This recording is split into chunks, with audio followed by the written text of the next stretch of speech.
टाटा पंच के अंदर में आ चुका है 1.2 लीटर का नया टर्बोचार्ज इंजन। देखो इंजन तो नया नहीं है, पर इस गाड़ी के अंदर में जो टर्बोचार्ज डाला है वो नया है। जो अब नया टर्बोचार्ज इंजन लगाया है वो नेक्सॉन का उठा के लगाया गया है। अब इस पंच में आने के बाद में वो कितनी माइलेज निकाल के दे देता है वो आज की वीडियो में आप लोग को बताऊंगा। शुरुआत में तो हम इस गाड़ी को ऑटो कट तक में फुल कराएंगे, और शुरुआत में जो अपना पेट्रोल फुल होता है उससे कोई लेना देना नहीं है, बाद में जो अपना पेट्रोल फुल होगा उससे लेना देना होता है। और जो ये टर्बोचार्ज इंजन है, देखो जो नेक्सॉन है उसके अंदर में तो ये निकाल देता है हाईवे के ऊपर में 17-18 की माइलेज। अब गाड़ी का साइज़ थोड़ा सा यहाँ पे छोटा है और जो वजन है वो भी कंपैरेटिवली कम है, डायनेमिक्स भी अलग है। तो इस गाड़ी के अंदर में देखेंगे कितनी ये माइलेज निकाल के हमें दे देता है। और इस गाड़ी को टोटली हम ट्रैफिक के अंदर में चलाएंगे, यानी कि अगर आप इस गाड़ी को लेते हैं, इस माइलेज को देख के लेते हैं, तो इससे नीचे माइलेज आने के चांसेस आपके कम रहेंगे। इससे ऊपर आप माइलेज निकाल के कितनी भी निकाल सकते हैं, क्योंकि एक थ्रेशोल्ड पॉइंट रहेगा।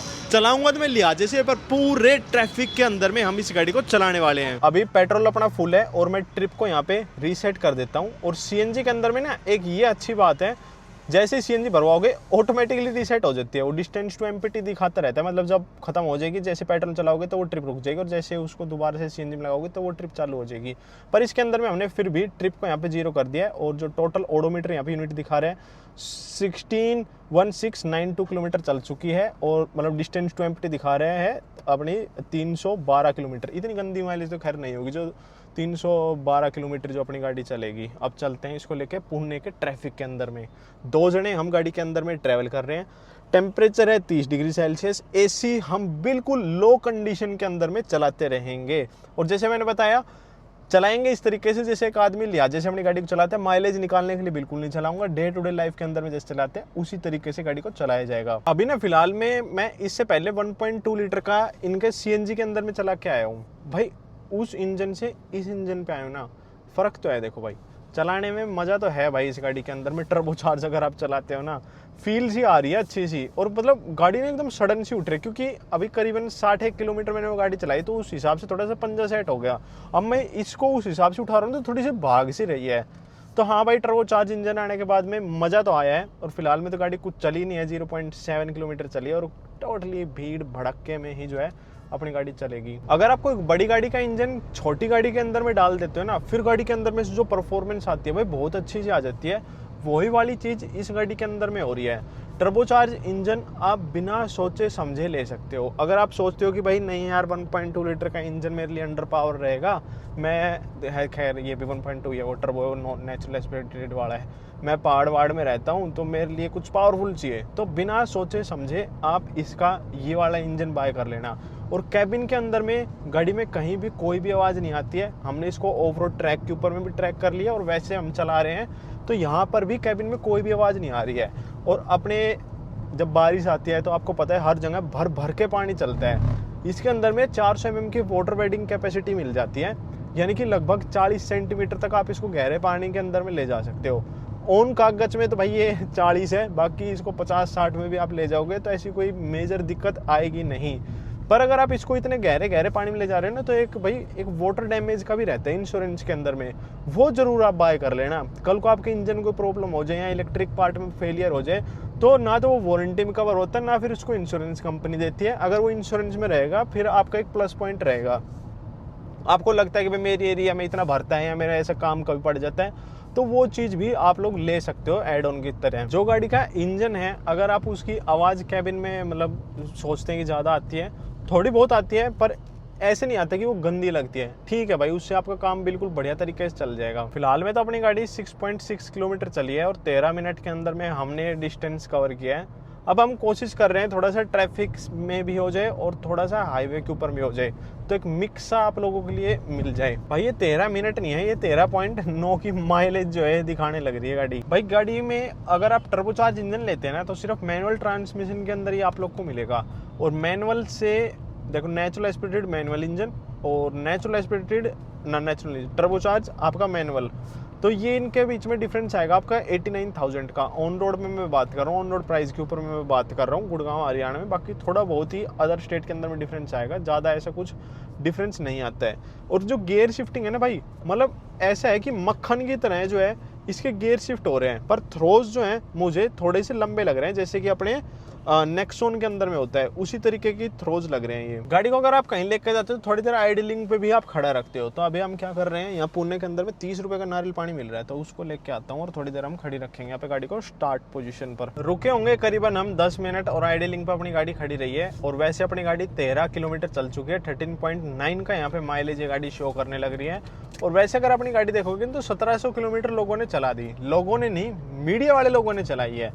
अब भाई मीडिया वाले लोग क्या करते हैं, सब लोग गाड़ी को आजमाते हैं, भगाते हैं, तोड़ते हैं, फोड़ते हैं, तो गाड़ी क्या है उसी तरीके से थोड़ी सी रम जाती है। अगर आपके हाथ में गाड़ी आएगी तो आप उसको आराम से चलाओगे या फिर बिगाड़ के ही चलाओगे। अगर आराम से चलाओगे तो जाहिर सी बात है आपको माइलेज अच्छी मिलेगी, शुरुआत से अच्छी रहेगी। और ये शुरुआत से ही डे वन से भाई क्या है, लोग इसको पेलने लग गए, तो ये उसी हिसाब से अपनी माइलेज निकाल के देगी। एक और चीज देखी मैंने पुणे के बारे में, देख रहे हो आप जितने भी बाइक वाले मिलेंगे ना, एक के सर पे भी हेलमेट नहीं मिलेगा। चाहे मेरे अगल बगल हो, चाहे उधर स्कूटी जा रही हो, चाहे इधर कोई लेडीज आ रही हो, लेडीज ने लगा रखा है, सॉरी भाई, इधर देखो, मतलब 95% लोगों ने यहाँ पर पुणे में हेलमेट नहीं लगा रखा है। और रेड लाइट पर भी इतने लोग रुक नहीं रहे हैं, सीधे आ रहे हैं और जूं जूं आने लग रहे हैं। देखो बच्चा पीछे बैठा रखा है, हेलमेट बिना यूं ही। बात में भाई देखा था डिस्टेंस टू एम्प्टी लगभग 309 या 310 के करीब दिखा रहा था, और अभी भी इतना ही दिखा रहे हैं। क्योंकि भाई पीछे वाले ने जो चलाई थी ना गाड़ी, वो ट्रैफिक के अंदर में ही ज़्यादा चलाई थी, बिल्कुल खड़ी रखी थी उसने करीबन 1.5-1 घंटा गाड़ी को ऑन करके, तो उस हिसाब से गाड़ी ने अपने आप को रमा लिया था। अब ये हमारे अकॉर्डिंग रमने लग रही है। फिलहाल में जो माइलेज दिखा रही है 14.3 का एवरेज फ्यूल इकोनॉमी यहाँ पे दिखा रही है। 18 किलोमीटर गाड़ी अपनी चल चुकी है। अगर घर के अंदर में गाड़ी आती है ना, तो उसको एक ही जना नहीं चिपक के बैठते, उसके ड्राइवर सीट में सारा परिवार, सारे यार दोस्त सब उसको गाड़ी चलाते हैं। यार दोस्त की तो नहीं, पर घर परिवार में 2 जने तो एटलीस्ट चलाते हैं। तो क्या पता भाई मेरा पंजा अलग तरीके से सेट हो और ये गाड़ी चलाए तो इसका पंजा अलग तरीके से सेट हो। तो अब ये ड्राइविंग करेगा और मैं पैसेंजर वाली सीट के ऊपर पे आके बैठ जाऊंगा, ताकि अच्छी तरीके से पता चल पाए। और भाई एक चीज़ तो मैं आपको बतानी भूल ही गया था कि जो गाड़ी की क्लच है ना, वो बहुत ही ज़्यादा लाइट है और वो थोड़ी सी अंदर से जाके दबती है। तेरा क्या फीडबैक है भाई? भाई डीप है मेरे अकॉर्डिंग, जो मेरी हाइट है 5'7" के, उसका अकॉर्डिंग मतलब ऐसा लग रहा है कि पैर उठा के दबानी पड़ रही है। हाँ। जैसे पहले मैं अपनी जो और गाड़ियों में क्या है, उनमें एडी रखे दबा देता हूँ, और इसमें एडी उठाकर फिर दबानी पड़ती है पूरी अंदर तक, जब पूरी प्रेस। ये वाली चीज मुझे भी फील हुई है, पर लाइट बहुत ज्यादा है वो। अब इस चीज की वजह से नहीं पता दिक्कत क्या आती है। जैसे मान लो जिसका पंजा छोटा है वो ऐसे क्लच दबाएगा, तो गाड़ी जैसे उसने एडी नहीं रखी नीचे की तरफ में, तो क्लच इस तरीके से छोड़ेगा ऊपर ही पैर करके, तो होगा क्या, गाड़ी एकदम झटके तरीके से उठेगी, राइट। पर सिर्फ स्टार्टिंग के अंदर में, शुरुआत के आप हफ्ते एक में लगा ले, हफ्ता भी नहीं, 2-3 दिन, उसके बाद में क्या है आपको आदत हो जाएगी। और इस टाटा पंच के अंदर में ना नेक्सॉन की तरह कोई मोड आप लोग को नहीं मिलता है, ना ही इसके टर्बो इंजन के अंदर में, और ना ही इसके नेचुरल इंजन के अंदर में, और ना ही सीएनजी के अंदर में। जो सिटी के स्पोर्ट्स मोड आते हैं ना, वो इन गाड़ियों के अंदर में नहीं आता है भाई। जो इनकी नई डिस्प्ले है ना, इसके अंदर में जो ब्राइटनेस है वो बहुत ज़्यादा अच्छी है, एकदम क्लियर सा दिखता है भाई, बिल्कुल एकदम क्लियर। गाड़ी चल चुकी है 27.7 किलोमीटर और 14.7 का यहाँ पे माइलेज दिखा रही है भाई। अभी फिलहाल में 33.5 किलोमीटर अपनी गाड़ी चल चुकी है। और पुणे के ट्रैफिक में ना भाई मेरे को बिल्कुल भी मज़ा ही नहीं आ रहा है, क्योंकि ना तो यहाँ गाड़ी चल रही है ना यहाँ रुक रही है, घिसड़ के गाड़ियाँ चलने लग रही है। यहाँ तो जानी रुक ही जाओ मुंबई बेंगलोर की तरह, यहाँ फिर चल ही लो, पर सीन ये लगे हैं तो घिसड़ के चलने लग रही है। गाड़ी मेरी चल चुकी है 39.7 किलोमीटर और वैसे गाड़ी दिखा रही है 14.7 का माइलेज, और डीटी दिखा रही है अपना डिस्टेंस टू एम्प्टी 307 किलोमीटर का। और हम आ चुके हैं पेट्रोल पंप के ऊपर में, अभी जस्ट ड्राइवर स्विच किया है, मतलब पेट्रोल पंप पे आने के बाद अभी दोबारा से हम ऑटो कट तक में यहाँ पे पेट्रोल को फुल करा रहे हैं। चलो भाई रील बना ले, जान दो सर।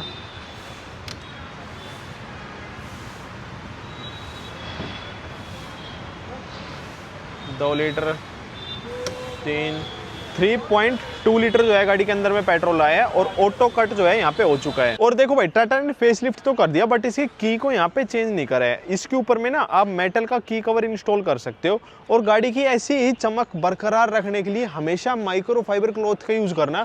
ये पता है क्या करता है, देखो जैसे डस्ट है यहाँ पे, अब डस्ट को ये एब्जॉर्ब कर लेता है, धकाता नहीं है, और जो कपड़े रहते हैं वो क्या करते हैं, वो धका देते हैं। और सेम ही चीज इसके ऊपर में आती है। अगर आप कोई भी एक्सेसरीज बाय करना चाहते हैं तो www.bunchik.com से आप लोग ऑर्डर कर सकते हैं। हम 2 बंदों ने इस गाड़ी को चलाया है, करीबन 20 किलोमीटर मैंने चलाया था और 20 किलोमीटर दूसरे बंदे ने चलाया था। टोटल हमारी गाड़ी चली थी 39 किलोमीटर।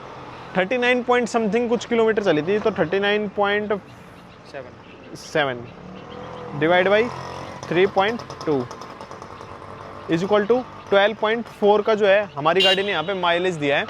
भाई अगर आप देखोगे ना टर्बोचार्ज इंजन में टोटली पैक्ड ट्रैफिक के अंदर में इस गाड़ी ने 12 का माइलेज मुझे निकाल के दिया है, और इससे पहले भी एक ऑलरेडी मैं माइलेज टेस्ट इस गाड़ी का कर चुका था, तब इसने 12.5 की माइलेज मुझे निकाल के दी थी, और अब भी लगभग 12.5 की माइलेज निकाल के दी है। यानी ये गाड़ी 12.5 की माइलेज आपको सिटी हैवी ट्रैफिक के अंदर में निकाल के देगी, जहाँ आपकी गाड़ी सेकंड और थर्ड गियर के अंदर में चलेगी, फोर्थ गियर का कोई मतलब ही नहीं है। और हाईवे के ऊपर में चलाओगे तो जाहिर सी बात है ये अच्छी खासी माइलेज निकाल देगी। टर्बोचार्ज इंजन होने के बाद भी चलाने में आप लोग को पूरा मजा आएगा, हर तरीके से बिल्कुल ठीक है भाई ये गाड़ी। अब चेंजेस की वीडियो भाई काफ़ी ज़्यादा हम लोग बना चुके हैं, इसका फ्रंट चेंज है, बैक चेंज है, और इंटीरियर में थोड़े बहुत जो है गाड़ी के अंदर में चेंज कर रखे हैं। बाकी कैसी लगी आप लोग की वीडियो नीचे कमेंट करके जरूर बताना। जय श्री राम, जय बजरंगबली।